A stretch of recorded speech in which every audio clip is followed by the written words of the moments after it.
Hari ini kita akan belajar tentang bagaimana kita menjadi orang yang sabar, beriman tapi sabar, belajar sabar.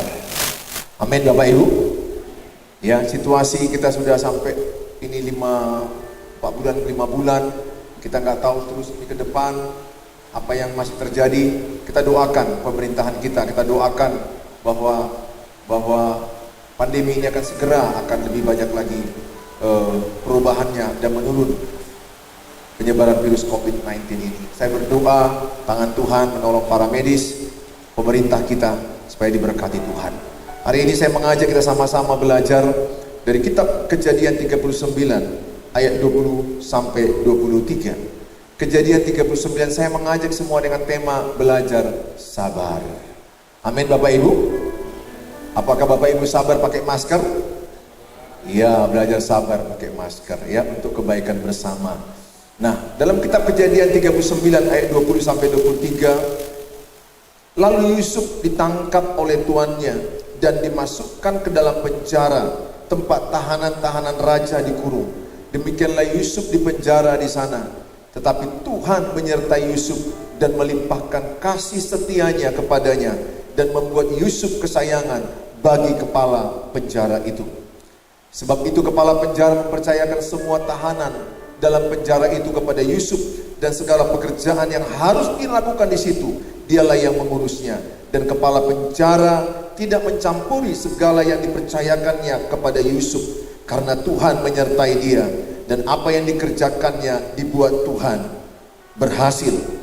Bapak Ibu yang saya kasihi, tokoh Yusuf ini adalah tokoh yang diperlakukan tidak adil dalam hidupnya. Abang-abangnya mau menjual dia, masukkan dia ke sumur, bahkan dia dipitnah, mau memperkosa istri Potifar padahal tidak ada.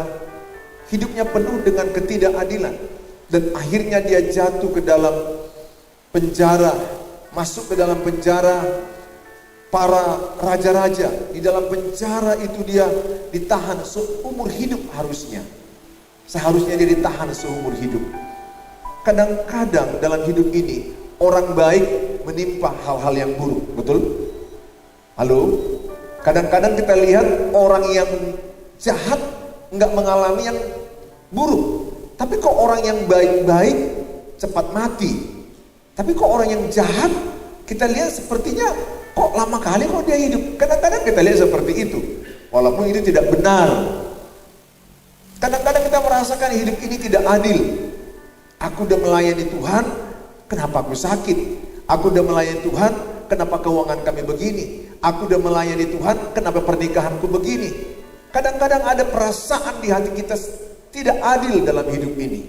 Ada dalam hatimu perasaan seperti kadang-kadang kok sepertinya udah baik-baik yang kulakukan, yang kudapat kenapa yang buruk? Orang melakukan yang buruk dapat yang baik. Percayalah, Tuhan itu Allah yang adil, sangat adil bagi kita. Dia pasti menggenapi setiap janjinya bagi orang yang percaya kepada dia. Amin. Oleh karena itu kita belajar dari Yusuf. Berapa lama dia mengalami penjara, akhirnya dia mengalami prosesnya 13 tahun dia mengalami proses ini. Untuk menjadi sabar, diizinkan Tuhan hal-hal yang berat dalam hidup kita, hal-hal yang sukar dalam diri kita. Mengalahkan kesombongan kita jadi rendah hati, itu enggak dengan cara-cara doa-doa saja, berkat-berkat saja, yang gampang-gampang, yang mudah-mudah. Tetapi lewat masalah hidup, kesombongan kita baru hancur untuk menjadi rendah hati. Jadi artinya di balik semua yang terjadi tantangan hidup kita, sebenarnya ada baik Tuhan, ada maksud Tuhan, supaya yang di dalam kita dibereskan, supaya hati kita ini dibersihkan dari segala akar-akar dosa, segala yang tidak berkenan kepada Tuhan. Yang selama ini mungkin kita pemarah, tapi hari ini Tuhan mau ajar kita menjadi pribadi yang sabar. Amin Bapak Ibu. Dan untuk membentuk karakter kita, selalu diizinkan Tuhan masalah-masalah, tantangan-tantangan. Tantangan atau persoalan ini adalah dipakai Tuhan, diizinkan Tuhan supaya hidupmu jauh lebih baik. Oleh karena itu, kita lihat juga tokoh Abraham. Untuk menerima janji Allah, menjadi bapak orang percaya, keturunannya banyak seperti bintang di langit, pasir di laut. Dia menunggunya 25 tahun. Ada waktu yang lama untuk kita menunggu kadang-kadang apa yang dijanjikan Tuhan tergenapi pada kita. Tapi saya berdoa hari ini kita akan belajar dari Yusuf supaya setiap saudara bersabar. Dalam kitab Ibrani 6 ayat 12 sampai Ibrani 6 ayat 12 dan 15 saya akan baca. Agar kamu jangan menjadi lamban, tetapi menjadi penurut-penurut mereka yang oleh iman dan kesabaran mendapat bagian dalam apa yang dijanjikan Allah. Ayat yang ke-15, sama-sama kita baca ayat 15. Abraham menanti dengan sabar, dan dengan demikian ia memperoleh apa yang dijanjikan kepadanya. Abraham menanti dengan apa? Sabar, dan dengan demikian ia memperoleh apa yang dijanjikan kepadanya. Saya berdoa saudara juga menjadi orang yang sabar. Saya juga menjadi orang yang sabar, dan apa yang dijanjikan Tuhan tergenapi pada kita. Jadi gak cukup hanya beriman, pasangan iman adalah sabar. Orang yang beriman harus memiliki kesabaran. Saudara, saya berdoa di zaman pandemik yang tidak mudah pada kita sekarang ini, sabar. Sabar mengikuti protokol kesehatan, sabar dalam menghadapi penderitaan, sabar menghadapi kesukaran keuangan, masalah penyakit, masalah rumah tangga, tantangan-tantangan lain, banyak aspek yang sedang dialami oleh banyak setiap orang. Saya berdoa saudara tetap beriman dan tetap sabar, dan saya percaya orang yang beriman dan sabar pasti digenapi, janji Allah akan tergenapi dalam hidup dia. Saudara yang saya kasihi, Abraham memperoleh janji Tuhan dengan iman dan sabar. Amin. Jadi pasangan iman apa? Sabar. Katakan, saya mau menjadi orang sabar. 1, 2 ya. Amin Bapak Ibu. Yang pertama, bagaimana menjadi orang sabar? Kita lihat yang pertama adalah Yusuf disertai Tuhan. Tuhan menyertai Yusuf. Kejadian pasal yang ke-39 ayat 21. Kejadian 39 ayat 21. Tetapi Tuhan menyertai Yusuf dan melimpahkan kasih setianya kepadanya, dan membuat Yusuf kesayangan bagi kepala penjara itu.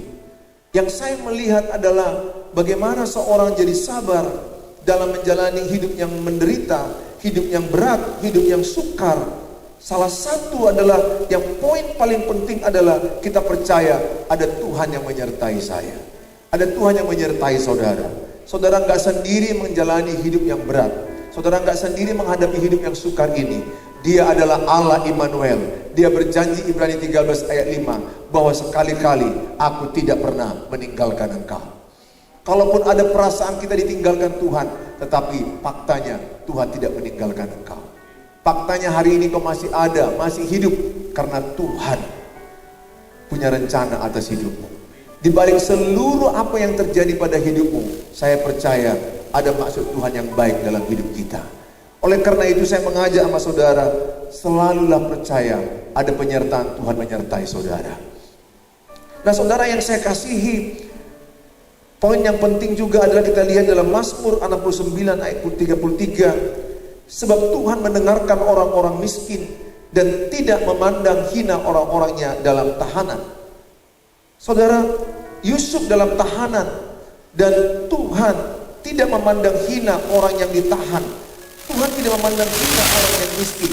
Tuhan tidak memandang hina hidupmu ketika engkau jatuh dalam dosa, ketika engkau gagal dalam hidupmu, ketika ada masalah dalam hidupmu.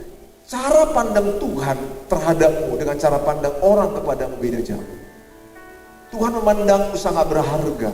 Tuhan memandangmu sangat berarti. Dia sangat menghargaimu. Bahkan dia rela mati di kayu salib untuk menebus hidupmu. Mungkin kalau kita melihat orang berdosa, kita bilang, wah dia pencina, dia pendosa. Kita rendahkan derajatnya. Tetapi sama Tuhan, orang yang berzina pun tetap berharga di mata Tuhan. Orang yang berdosa sekalipun Tuhan tetap kasihi mereka. Orangnya Tuhan kasihi, tapi Tuhan benci dosanya.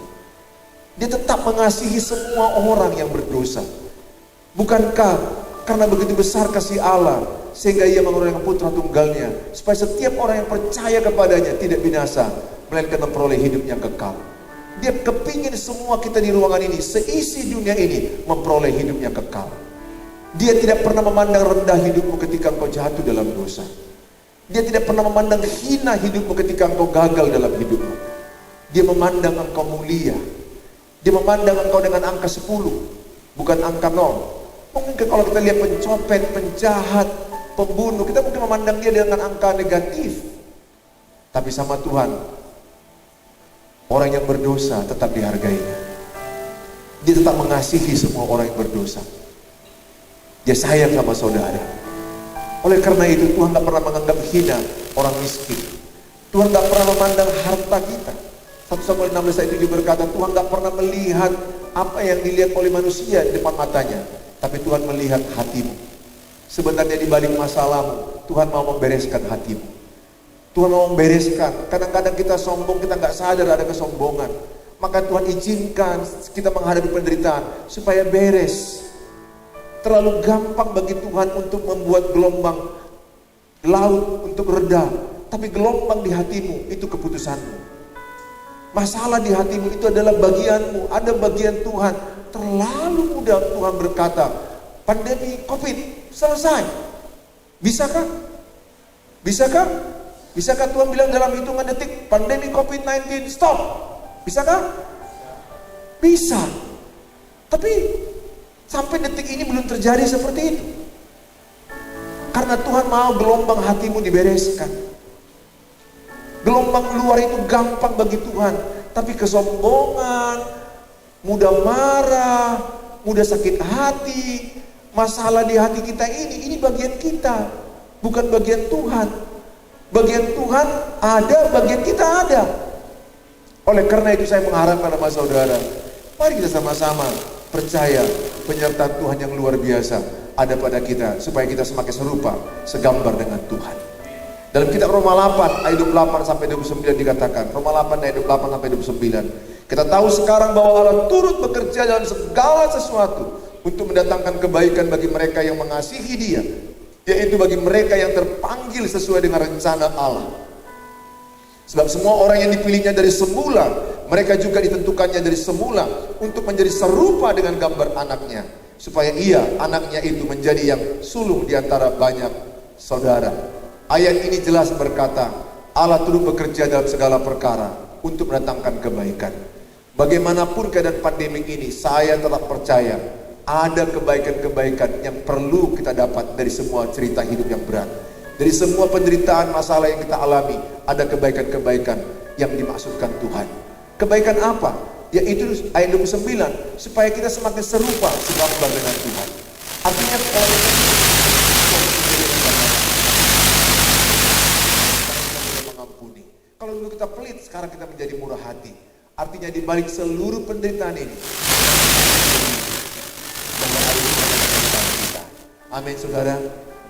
Bukan berdiri di tengah badai persoalan. Mari kita angkat lagu ini. Ada lagu yang mengatakan,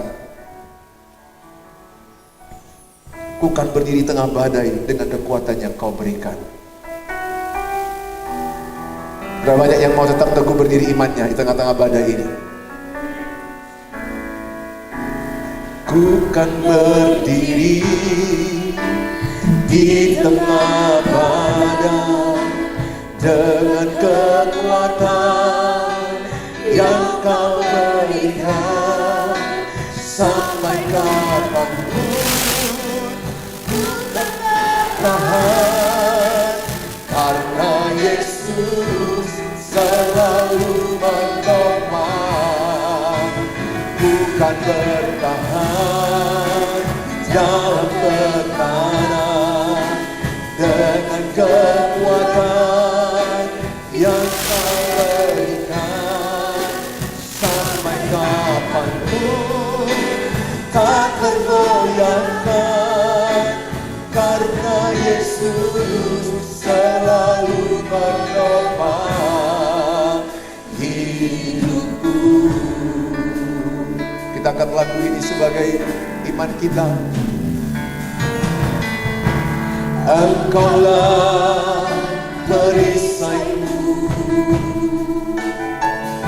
saat badai hidup menerpaku. Firman-Mu di dalam terangkan jiwaku, terangkan jiwaku. Tuhan berdiri di tengah marah dengan kekuatan yang Kau berikan.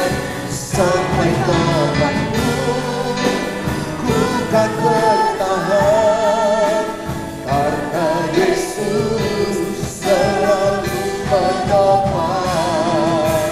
Ku kan bertahan di dalam tekanan dengan kekuatan yang Kau berikan.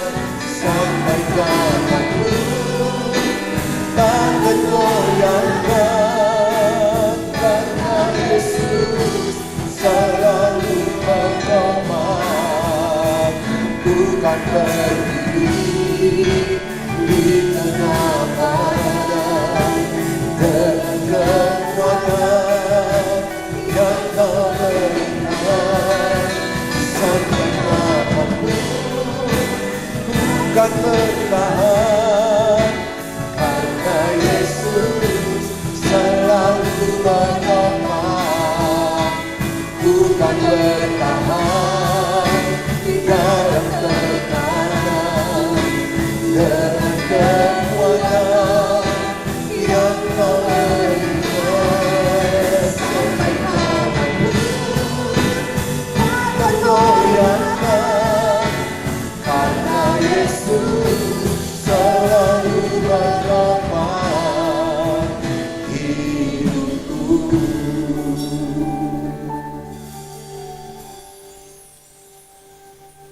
Ada kalanya masalah yang kita alami itu kita nggak melihat ke depan bagaimana solusinya. Kadang-kadang kelabu, kabur. Bagaimana cerita masalah ini selesai? Tetaplah bertahan dalam tekanan. Tetaplah beriman kepada Yesus bahwa Dia ada menyertai kita. Saudara yang saya kasihi, selalu memandang ada kebaikan Tuhan di balik semua apa yang kau alami. Yang kedua adalah cintailah pekerjaanmu. Love what you do. Cintailah pekerjaanmu. Dalam Kejadian 39 ayat 22, sebab itu kepala penjara mempercayakan semua tahanan dalam penjara itu kepada Yusuf, dan segala pekerjaan yang harus dilakukan di situ dialah yang mengurusnya. Yusuf seorang pekerja yang dapat dipercaya, integritas yang tinggi, jujur, rajin, setia. Ketika dia ditahanan di penjara, dia bekerja begitu mencintai pekerjaannya. Temukan passionmu, temukan gairahmu, di mana engkau sebenarnya ditaruh Tuhan. Yusuf mencintai pekerjaannya. Sekarang mungkin ada orang yang di PHK, ada orang yang nggak mendapat pekerjaan, tetapi apa yang bisa dikerjakan oleh tanganmu, kerjakan dengan baik. Bersyukur, kelola tangan ada, mari kerjakan dengan apa yang bisa kau kerjakan. Mungkin menanam, mungkin bisa melakukan sesuatu kerajinan yang lain, kreativitas. Love what you do. Cintai apa yang kau kerjakan. Kalau engkau seorang guru, cintai pekerjaanmu sebagai guru. Kalau engkau jualan, cintai pekerjaanmu jualan. Kalau engkau seperti saya sebagai pendeta gembala, saya mencintai pekerjaan saya sebagai pendeta dan gembala. Saya menemukan inilah passion saya, ini gairah saya, ini semangat saya, ini panggilan Tuhan bagi saya. Kalau engkau sebagai ibu rumah tangga, jadilah ibu rumah tangga yang baik. Ibu rumah tangga yang membesarkan anak-anakmu. Ibu rumah tangga di hadapan Tuhan sangat mulia di hadapan Tuhan. Dan Tuhan mau supaya lewat engkau, anak-anakmu menjadi orang yang luar biasa ke depannya. Saudara, Yusuf mencintai pekerjaannya. Akhirnya seluruh usaha Potifar dipercayakan kepadanya. Tidak diurusnya lagi. Potifar orang kaya punya usaha. Hanya satu yang gak boleh disentuhnya, istrinya. Akhirnya dia difitnah bahwa dia mau memperkosa istri Potifar, dan dia akhirnya masuk penjara. Tapi justru di penjara yang paling buruk, yaitu penjara para raja-raja, tetapi justru jalan Tuhan membawa dia naik. Tempat yang terendah yang kau alami akan menjadi tempat yang akan diberikan Tuhan bagi orang yang percaya kepadanya. Jadi ketika engkau direndahkan satu bidang, imanilah tempat yang terendah itu akan dipakai Tuhan menjadi tempat yang tertinggi untuk memuliakan nama Tuhan. Salib itu adalah memalukan sebenarnya, tetapi salib justru menyelamatkan manusia yang berdosa. Salib justru mempermuliakan Bapa di sorga. Jadi seluruh cerita penderitaan hidup ini, lihat ada kebaikan-kebaikan Tuhan yang Tuhan sediakan. Jangan melihat sisi masalah dari negatifnya, tapi lihatlah ada kebaikan Tuhan. Yang ketiga adalah cintailah orang-orang di sekelilingmu. Yusuf mencintai orang-orang yang di sekelilingnya. Yusuf disenangi oleh para tahanan yang lain, sehingga ketika kepala penjara mengangkat dia untuk mengurus semua tahanan, para tahanan mendukung, ayo. Artinya apa? Tidak ada perlawanan, karena Yusuf orangnya dapat dipercaya, rajin, berintegritas, dan dia mencintai orang-orang yang di sekelilingnya. Kalau engkau jadi suami, cintailah istrimu. Amin. Sebagaimana Tuhan mencintaimu, begitulah engkau mencintai istrimu. Kalau engkau jadi istri, hormatilah suamimu. Sebagaimana jemaat menghormati Kristus, demikianlah istri menghormati suami. Cintailah orang yang di sebelahmu. Cintailah orang yang di keluargamu. Cintailah anak-anakmu. Inilah waktu kita berdamai, saling mengampuni, saling mengasihi. Saya berdoa, saudara menjadi orang-orang yang melakukan kebenaran firman Tuhan. Mari kita sama-sama datang kepada Tuhan. Rohmu yang hidup penuhiku, mengalir dalamku. Rohmu yang hidup penuhiku, mengalir dalamku. Jiwaku tenang bersamamu dalam naunganmu. Ku buka hati untuk jamahanmu, berserah penuh di hadiratmu. Kau ambil alih seluruh hidupku, di altarmu menyembahmu. Rohmu yang hidup, Rohmu yang hidup penuhiku, mengalir dalamku. Jiwaku tenang, jiwaku tenang bersamamu dalam naungan.